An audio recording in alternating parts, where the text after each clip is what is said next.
Before the city receives any disaster relief funding, state officials had to see the devastation firsthand. With Governor Vilsack in Iraq, Lieutenant Governor Sally Pedersen was next in line to tour the area. DITV's Mike Woolen was there for it all. It looks like a scene from a movie.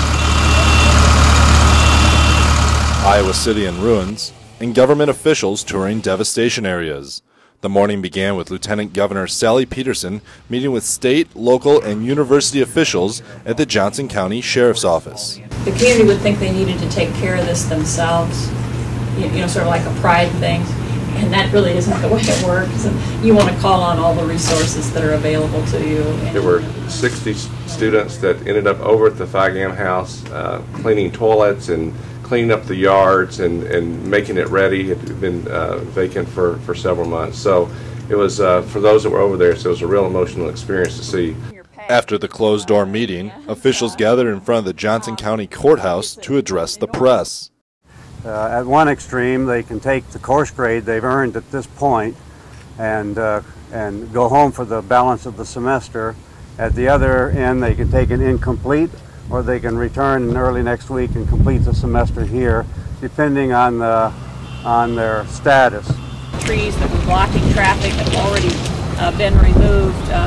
Rooftops have been covered, and people are well on their way to what is a very long process of recovery. Pedersen and the motorcade made its way towards St. Patrick's Church to console Pastor Juarez. From there, the tour continued north along the path of destruction towards the Alpha Chi Omega House. Just going is like dead silent, so we went downstairs and then you're down there for a little bit and you're the pressure and like your ears just popped, and like right when it popped. While the Lieutenant Governor walked through the streets of Iowa City, it was hard to imagine the destruction that actually occurred until you saw it in person.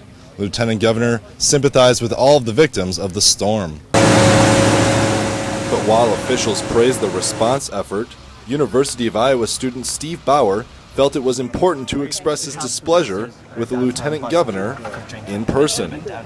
There's a family of women, it's only women and young children, and two of my roommates tried to ask a police officer for help. He said there's women and children that need help. Looked at them, got in his car and drove away. I mean, that their job is to serve and protect, and that should have been their first priority. For now, local officials must wait for FEMA to prepare its reports, which the president then must decide whether or not to open up federal emergency funds.